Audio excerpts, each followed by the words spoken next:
يا أيها الذين آمنوا توبوا إلى الله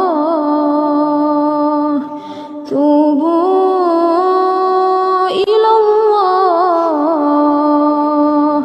توبوا إلى الله توبة نصوحا. Bismillahirrahmanirrahim. Assalamualaikum warahmatullahi wabarakatuh. Alhamdulillahillazi bini'matihi tatimus shalihat. Rabbi shrah li sadri wa yassir li amri wahlul 'uqdatam min lisani yafqahu qawli. Amma ba'du. Sahabat anak pasar hijrah yang semoga dalam lindungan Allah Subhanahu wa taala, mendengar kata Syekh Muhammad bin Abdul Wahhab, mungkin banyak sebagian saudara kita kaum muslimin sahabatnya yang mengatakan Syekh Muhammad bin Abdul Wahhab adalah sosok yang sangat menakutkan. Yang mana mereka mengatakan sosok Syekh Muhammad bin Abdul Wahhab ini adalah sosok yang pembunuh berdarah dingin katanya. Namun sahabatnya, jika kita tinjau dari biografi Syekh Muhammad bin Abdul Wahhab ini, beliau berasal dari keluarga Ali Musyarraf. Sedangkan keluarga Musyarraf merupakan cabang dari keluarga Ali Muhabbah. Dan keluarga Muhabbah adalah salah satu dari keluarga besar kabilah Bani Tamim yang terkenal. Musyarraf menurut riwayat yang rajih adalah kakek Syekh Muhammad bin Abdul Wahhab yang ke-9.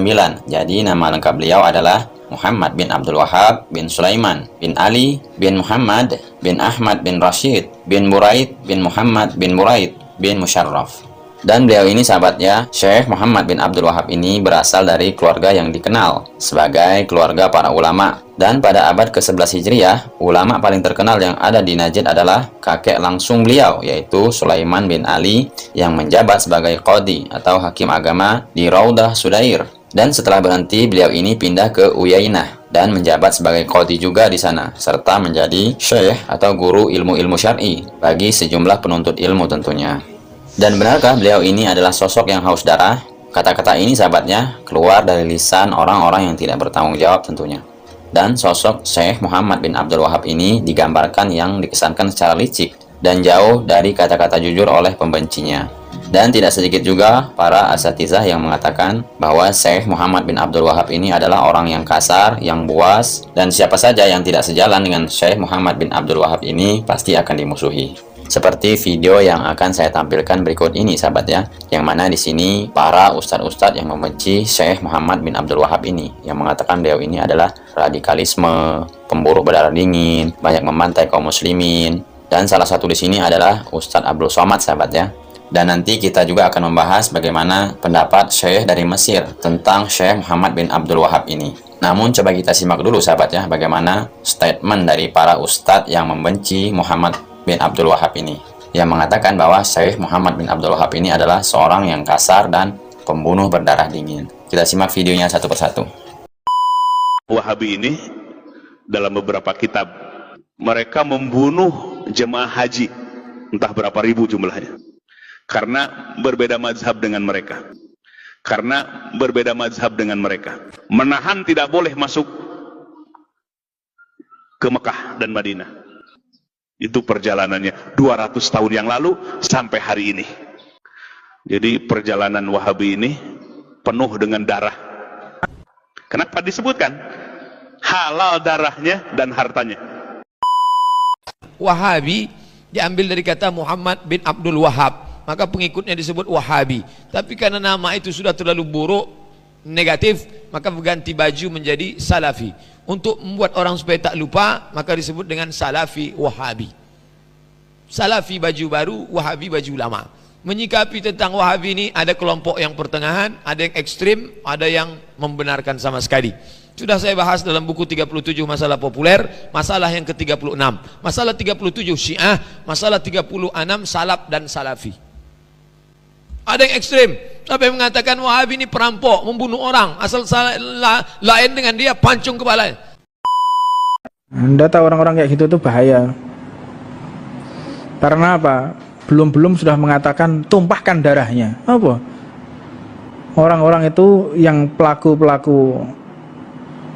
bid'ah, sing seneng tahlilan, seneng manakiban, tumpahin darahnya katanya. Mana seceramah pengurus masjid saya sampaikan, hati-hati virus masuk pak, kata saya. Virus ini lebih parah daripada virus corona lagi. Kalau corona masih bisa kita apa? Ini lebih parah lagi virusnya ini. Seluruhnya dia bid'ahkan, seluruhnya apa? Dan cikal bakal teroris itu kan dari sini dia.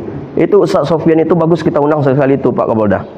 Yang diundang di Mabes itu Ustaz Sufyan Sauri, yang mantan teroris yang kena tangkap itu.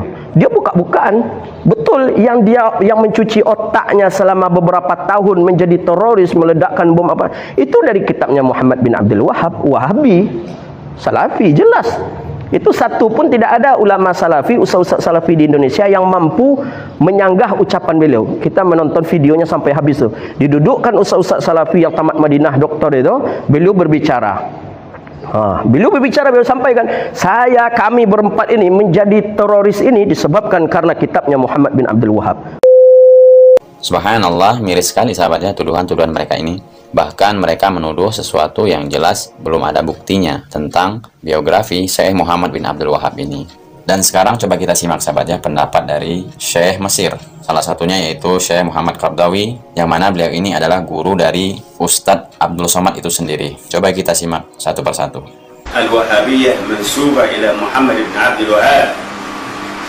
Muhammad bin Abdul Wahab muslihun diniyun ظهر في الجزيرة العربية وندد بالمنكرات والبدع التي لا تتفق مع الدين، واهتم اهتماما كبيرا بما يؤكد توحيد الله سبحانه وتعالى.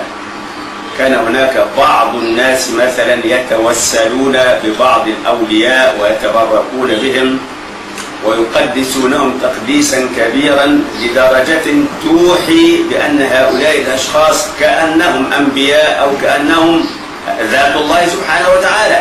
التغالي في الحب قد يؤدي إلى الكفر، ولذلك عندما رأى النبي صلى الله عليه وسلم الصحابة يحبونه حبا شديدا جدا جدا جدا، هذا شيء واجب علينا أن نحب الرسول ونحب الله سبحانه وتعالى، لكن التغالي في الحب أمر مرفوض. لما رأى الرسول عليه الصلاة والسلام تغالي الصحابة في الحب خاف أن يرفعوه فوق درجته فقال لا تطروني كما أطرت النصارى المسيح ابن مريم. يا كلمة وهابيين هي نسبة إلى الإمام محمد بن عبد الوهاب الذي قام في جزيرة العرب، معروف دعوته ودعا إلى التوحيد وحارب الشرك والخرافة ودعا الناس للعودة إلى الكتاب والسنة، وعلى أساس دعوته قامت الدولة السعودية الحديثة. نعم. وهو رجل حنبلي، يعني الحقيقة الناس بيقولوا وهابية ولا ليس هناك يعني مذهب وهابي ولا عقيدة وهابية. الشيخ محمد بن عبد الوهاب رجل حنبلي، فمن كان يعني يحترم المذهب الإمام أحمد بن حنبل فلا بد له أن يحترم محمد بن عبد الوهاب، لأنه لم يخرج عن الحنبلية في شيء. فهذا يعني طبعا يعني يمكن أن نخالف ابن عبد الوهاب في بعض القضايا أو كذا، كما نخالف بعض العلماء، وليس من الضروري إننا يعني أخذ كل القضايا التي ذكرها الشيخ محمد عبد الوهاب أو حتى كل القضايا التي ذكرها الإمام ابن تيمية أو الإمام ابن القيم. أنا من أشد المعجبين بشيخ الإسلام ابن تيمية وبمدرسته التجديدية الكبرى وبتلميذه الإمام ابن القيم بصفة خاصة، ولكني أخالفهما في بعض الأشياء، إنما لا يعني هذا أن دعوتهم دعوة يعني ضالة أو دعوة منحرفة أو كذا. Alhamdulillah sahabatnya, penjelasan dari dua syekh tadi bagaimana kita menyikapi tentang Muhammad bin Abdul Wahab ini. Jadi tidak ada bukti sama sekali sahabatnya tentang sejarah berdarah itu. Yang ada justru terciptanya kedamaian karena sejak semula dakwah beliau sudah diawali dengan kedamaian. Meskipun beliau ini tegas, lugas, dan kuat hujahnya, namun tidak kasar. Jika dakwah tersebut diawali dengan ujung pedang atau diwarnai kasar, penuh tekanan dan permusuhan, apa mungkin sesudah taufik Allah, dakwah itu bisa sukses dan mampu menggugah kesadaran umat hingga sekarang ini. Sedangkan beliau pun tetap dikagumi dan disegani oleh kawan maupun lawan, terutama yang gentle-gentle ini sahabatnya. Semoga video saya ini bermanfaat sahabat ya. Inti dari video ini sebenarnya sahabat ya, kita tidak boleh menuduh asal-asalan, apalagi belum jelas ada buktinya. Salah satunya penjelasan dari kedua syekh tadi, yang mana sosok Syekh Muhammad bin Abdul Wahab itu tidak seperti yang diucapkan oleh para ustadz-ustadz yang membenci beliau ini. Dan semoga video saya ini bermanfaat sahabat ya. Saya akhiri, wabillahi taufiq wal hidayah. Assalamualaikum warahmatullahi wabarakatuh.